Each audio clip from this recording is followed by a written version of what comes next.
Daniel Webber played Lee Harvey Oswald.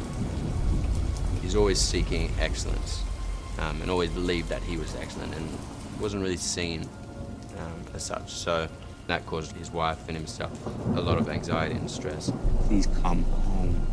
I don't know. You don't have to know anything. You just have to come back home, Marina. Christ, it's I have simple. to lie down. Marina. My head aches. They definitely antagonize each other a lot, and it creates a lot of fire in their relationship. Lee becomes more and more frustrated in himself in the way that he can never live up to the dreams and the expectations that he has. I think the public has a perception of what type of man he was, and we got to kind of dive into the imagination a bit of what their lives might have been really like, and hopefully like kind of bring a bit of heart back and to him and a bit of understanding. Hello again, everybody. This is Robert P. Fitton, author of 1963, a documented novel about the months preceding the Kennedy assassination.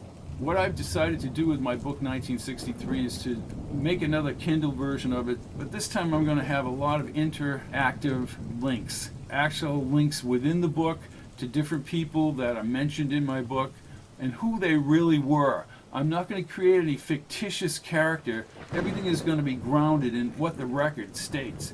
And where I can, I'm going to link to outside sources, including film on YouTube and other sources, as well as documents, photographs, and other aspects of reality. Tonight we're going to be speaking again about Stephen King's 11/22/63. I've let a couple of episodes go by, I think 3 since I last talked about Lee Harvey Oswald and the treatment that he was getting in this particular novel. Well, it only gets worse.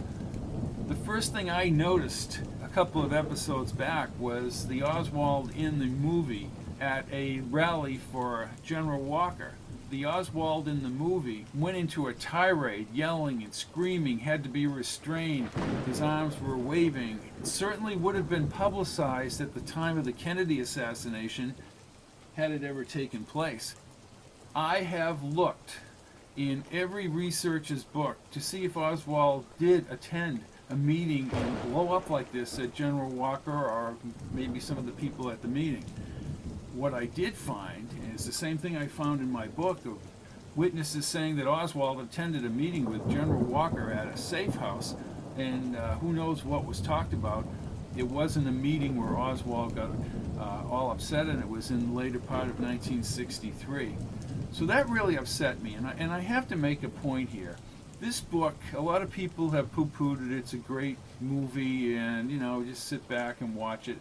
Regardless of the motives of Stephen King, as I've said before, I don't think he has any motives, but the ramifications of this book for history are very, very bad, because we're making a character, Oswald, into something else that he isn't. Oswald, in the installment that I watched this morning, was at a party, his own birthday party in October of 1963, and taking shots of vodka or some other liquor, and Oswald was a teetotaler, didn't drink. And they have Oswald's communism on full display, just like it was with the legend they created for him at several different points in his life, as he hands a book in the movie to Billy and asks him if he's ever studied Karl Marx. Now, these legends were created by the CIA and for naval intelligence, so Oswald could go into the Soviet Union with somewhat of a communist background. The other thing that's extremely troubling for me is the way they've taken George de Montesquieu and just blown him into a character that he wasn't. Toward the end of this last episode, de Montesquieu is at that party in October and is seemingly handling Lee Oswald right up to the point toward the assassination, within a month of the assassination, when his job was to initially bring Oswald into the fold when he came back from the Soviet Union, and he was asked to do this by a member of Army intelligence in Dallas, and that was his job, and then he was off to Haiti. Now, anybody can read that great research by Joan Mellon in Our Man in Haiti about George de Montesquieu. It goes into depth about all his wheelings and dealings, and they make this guy into, some sort of CIA agent or something that he's not. The thing that struck me about de Morensdale was the fact that he was a self-serving adventurer, absorbed with himself, very abusive, and would take advantage of any situation. And they have him driving around in this nice T-Bird. I like the T-Bird, but I don't believe that he had anything like that. So they're taking a character who is dead, and they're pumping him into something that he's not. I think it's a travesty. It's an absolute travesty, because the movie itself is good, and if it didn't have the Oswald and the assassination element in it, it would be an excellent movie, especially the way that James Franco has pulled this off. His acting in this is, you can tell he's really into this project, and he becomes the character, Jake.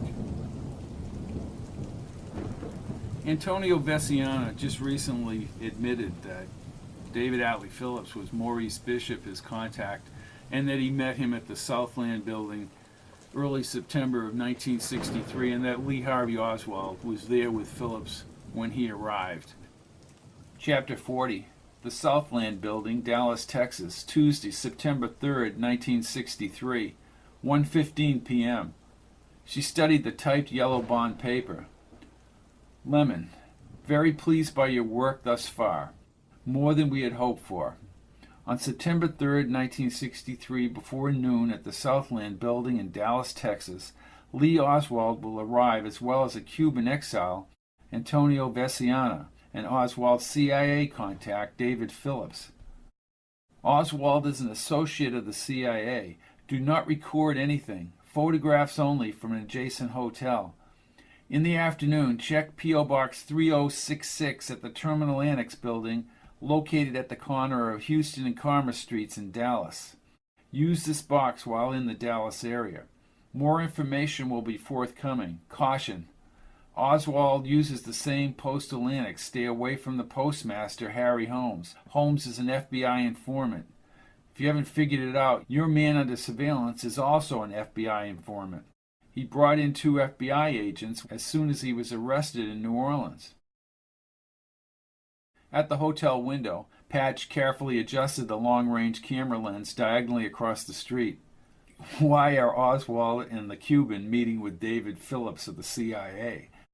This has all been stepped up higher than just handing out those fake communist pamphlets. Pilatus mentioned how Phillips could put a bullet between your eyes. He twisted the outer grip and scanned the windows of the 42-story building. Then he focused on the sidewalk up to the Southland building's glass entrance doors and blue tile facade. And Rosselli said to stay away from Phillips, Hunt, and somebody else, the intelligence boys. I think we're far enough away up here. Patch held the camera in his hand and crossed his arms. Who sent Oswald up here? The FBI? Naval Intelligence? The CIA? His connections with the underworld? The Cubans? The anti-Castro Cubans? As well as people we don't even know about.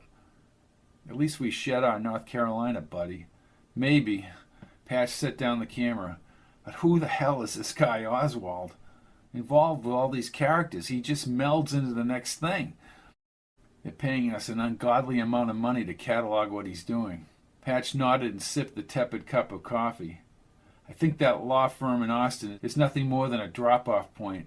Maybe they forward our reports to somebody else. Somewhere, somebody knows how all the pieces fit together.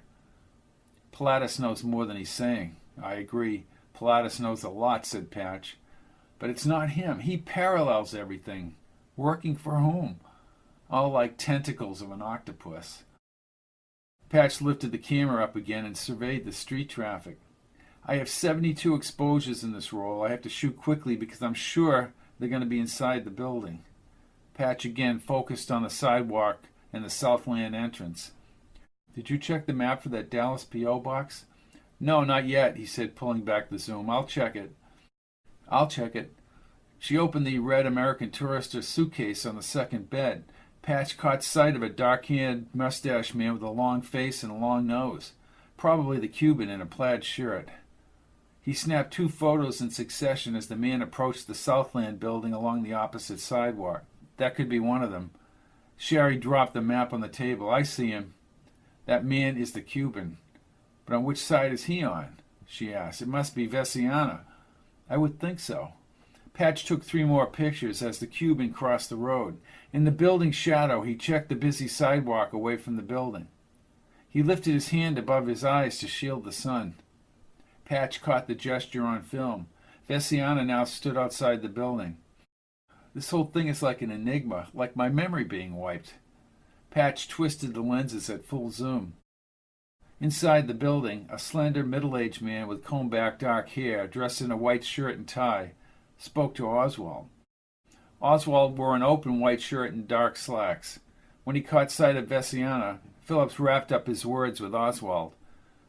Patch snapped more photos as both men exited the lobby and briefly lingered behind Vesiana.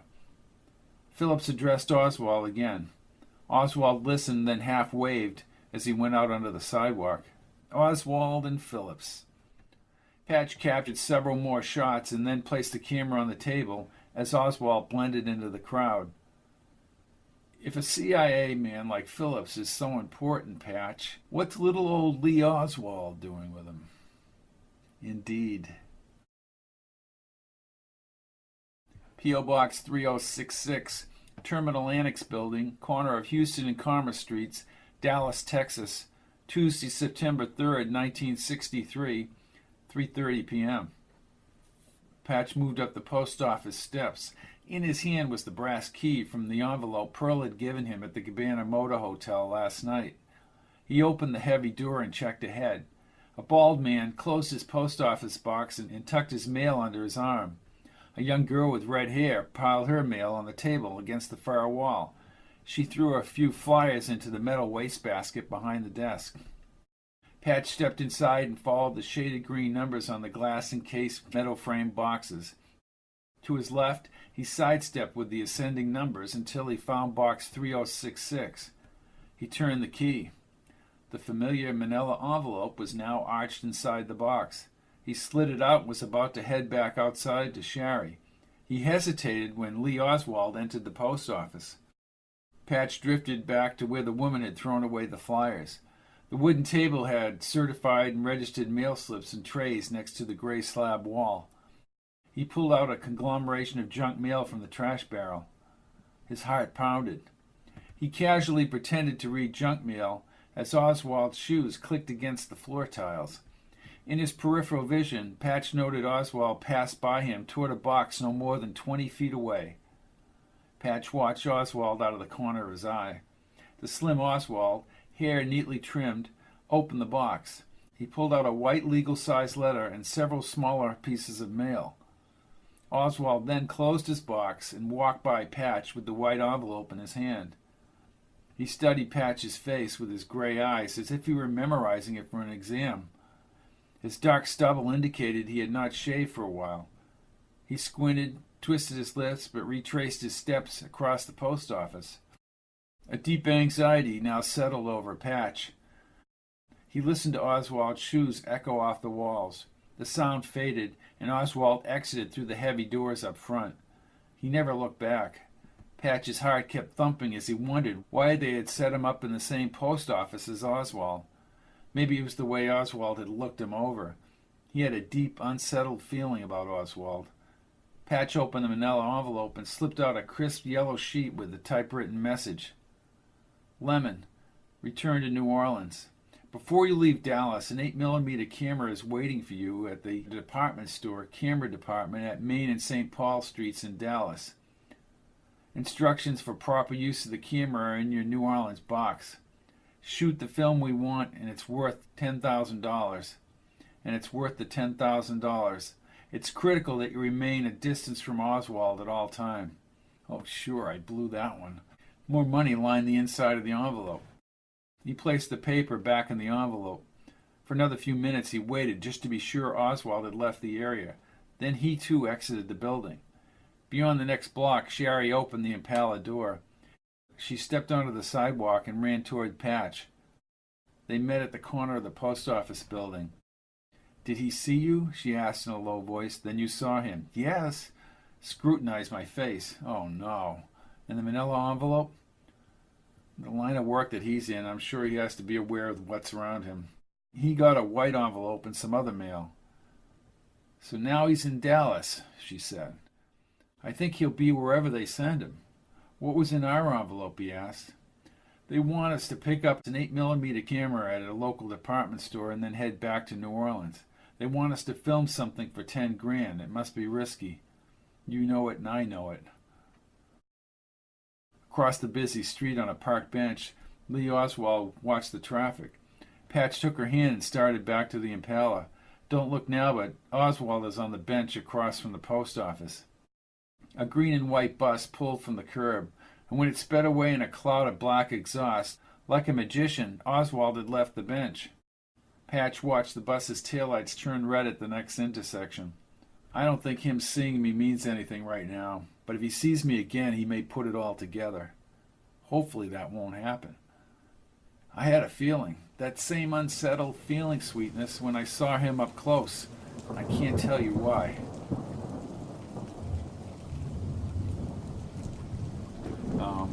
And the other thing I want to talk about too, which I'm going to probably change in this 2016 version, is the rifle and how the rifle was never ordered. And it's pretty specific when you look at the documents uncovered by John Armstrong, especially, how the post office money order was never deposited in the Bank of Chicago or the federal system in Kansas City. None of that ever took place, and therefore they never had anybody picking up the rifle. No one ever saw it. It was in a different name at the P.O. box. You can't do that. And then if you trace the size of the rifle, it's different from what the ad says. And then the actual copy of the post office money order was found in the National Archives, some guy named Jackson, on the 23rd of November 1963. So it's clear to anyone who has a reasonable mind that that whole thing was conjured up to frame Oswald. And if that's the case, why is this movie got him out there practicing at a target range, another fabricated thing that somebody did prior to the assassination to set him up as a patsy that they're using in this movie to make us think that Oswald was out there practicing with that gun, which was never ordered. And also, he's out there practicing in the yard. The only person that ever saw him with that gun was Marina Oswald Porter. Now, Marina was browbeat, held in seclusion by the FBI, Secret Service, and told that if she wasn't going to cooperate, she'd be going back to Russia. And she was also paid off with a lucrative contract with a phony CIA movie company for several $100,000. Her testimony means nothing. It's not testimony, it's hearsay propaganda. And all this is taking place in this particular venue in the movie. I want to play the morning of the assassination, which is open to interpretation. I certainly would change it in subsequent editions, but the arrival at work of Oswald and what he was carrying and what happened and some of the things that went on that morning prior to the assassination. So I'm going to play that, and because I know how this 11/22/63 ends because I've read it twice. It ends, I'm not going to spoil it, but let's just say the ending that I have in my book is a little bit more well-informed. It's not perfect. People will disagree with it, but it's the best I could string out from dozens of sources, witnesses, and forensics as to where those shots came from. Chapter 73, Dobbs House Restaurant, 1221 North Beckley Street, Dallas, Texas, November 22nd, 1963, 7:15 a.m. Good morning, Dallas. President Kennedy is speaking this morning at the Hotel Fort Worth. After a motorcade through Fort Worth into the Carswell Air Force Base, President and Mrs. Kennedy will fly with Governor Conley and his wife to Love Field later this morning. Around noon, the President will motorcade through downtown Dallas for a speech at the Trade Mart. Stay with us for full coverage. How are you doing, Patch? She asked across from the tiny table. He held a flyer that had been left on the table. Look at this. Treason. This is crazy. She turned the flyer around and lifted the newspaper. Too many people hate him. I'm afraid for his life here. Right here in the paper, Billy Graham told Senator Smathers to tell Kennedy not to go to Dallas. We have to stop this, but Patch squinted and slowly exhaled. He leaned toward her and spoke softly. I'm just afraid if we make a call or report this, we'll be the ones picked up. You saw those cruises at the hotel last night. What are you saying? Somebody directed them after us. Don't get me wrong, he said, holding her hand. I fully intend to call the FBI. The Dallas Morning News isn't too far from Dealey Plaza. I say we let them know, too. And if none of this works, then what? Then we lie down the road if need be. That motorcade needs to be stopped, or at least pull Oswald out of the corner building. Patch left the money under the bill and put his arm around her as they headed toward the door. He looked up at the black radio. The president's voice from a speech in San Antonio yesterday filled the restaurant. He and Sherry stopped at the door and, like everyone else in the breakfast cafe, listened to the president's words. I think the United States should be a leader. A country as rich and as powerful as this bears so many burdens and responsibilities, which has so many opportunities, should be second to none. And in December, while I do not regard our mastery of space anywhere near complete, and while I recognize there are still areas where we are behind, at least in one area, the size of the booster, this year, I hope the United States will be ahead. I'm for it. We have a long way to go. Many weeks and months and years of long, tedious work lie ahead. There'll be setbacks and frustrations and disappointments. There will be, as there always are, pressures in this country to do less in this area, as in so many others, and temptations to do something else that's perhaps easier. But this research here must go on. The space effort must go on. The conquest of space must and will go ahead. That much we know. That much we can say with confidence and conviction. Frank O'Connor, the Irish writer, tells us in one of his books how, as a boy, he and his friends would make their way across the countryside. And when they came to an orchard wall that seemed too high and too doubtful and too difficult to permit their voyage to continue, they took off their hats and tossed them over the wall. And then they had no choice but to follow them. This nation has tossed its cap over the wall of space, and we have no choice but to follow it. Whatever the difficulties, they will be overcome. Whatever the hazards, they must be guarded against. With the vital help of this aerospace medical center, with all the help of those who labor in the space endeavor, with the help and support of all Americans, we will climb this wall with safety and with speed, and then we shall explore the wonders on the other side. Thank you. He stared into her moist eyes and said nothing as they exited into a mixture of cigarette smoke and recooked hash. The overcast fine mist accumulated on his face. He spotted a payphone less than 100 yards down the street. They trotted down the road and up to the phone. As the morning traffic buzzed, he checked for the police cruisers and then deposited a dime in the phone slot. She wiped the moisture off his forehead with a napkin as he instructed the operator to get the FBI on the phone. When she balked, he informed her of an emergency. Around a half a minute later, a clear voice sounded in the earpiece. Special Agent Hall. I would like to report a threat as a concerned citizen. What is your name, sir? That's not important.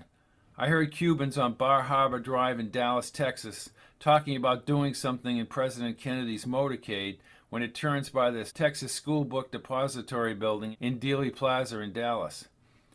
Who specifically made these threats, sir? Patch never answered the agent. Also, there may be criminals staying at the Cabana Motor Hotel who may try and shoot the president in that plaza. Who specifically made these threats, sir? Lee Oswald. He works in the Texas School Book Depository building. He hung up the phone, and she held out the colored map of Dallas.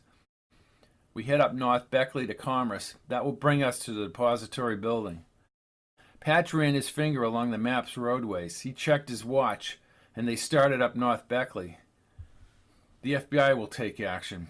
I'm sure alerts are already going out right now.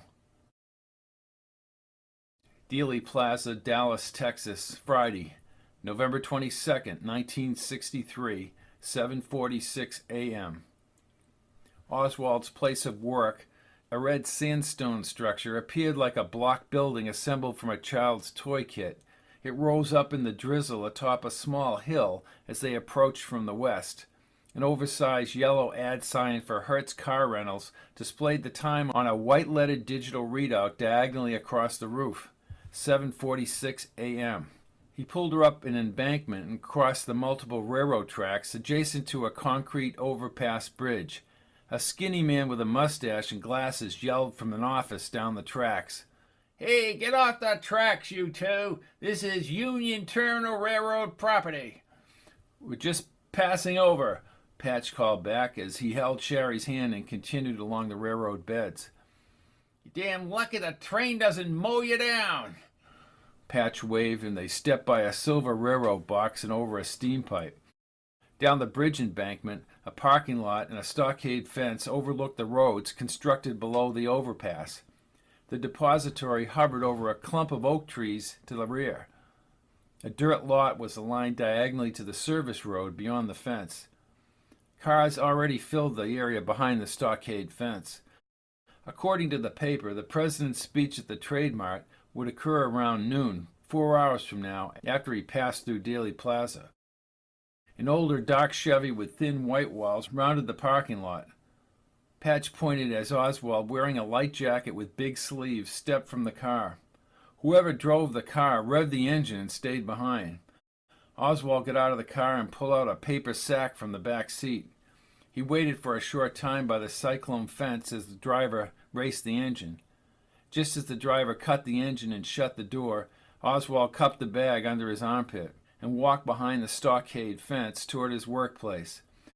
The driver, a tall kid with short dark hair, finally followed him behind. Oswald carries his lunch in the paper bag. Maybe we should just call him back right now. Why take any chances?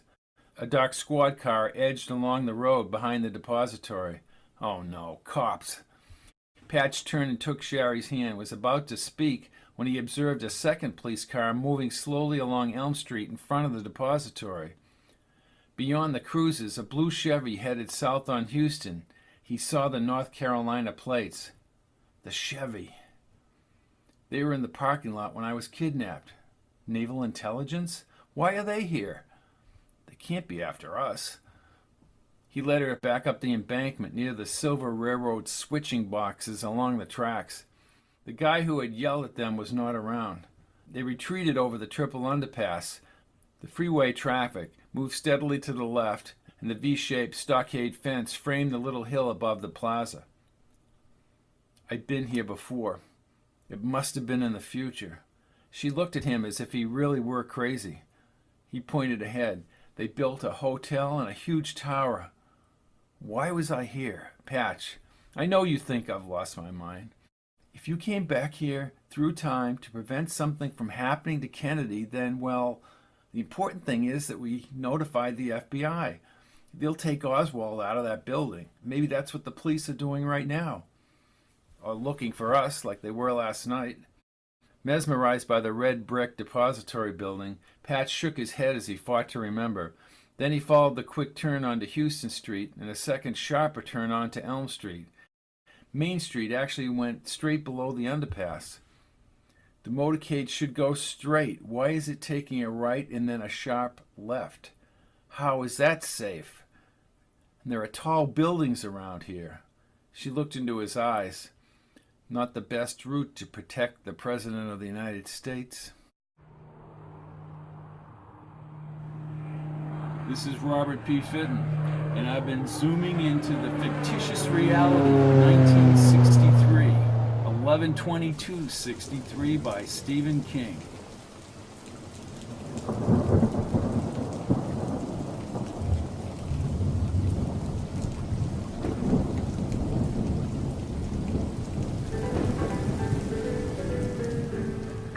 Check out Fitton's Time Travel and all Fitton books at audible.com.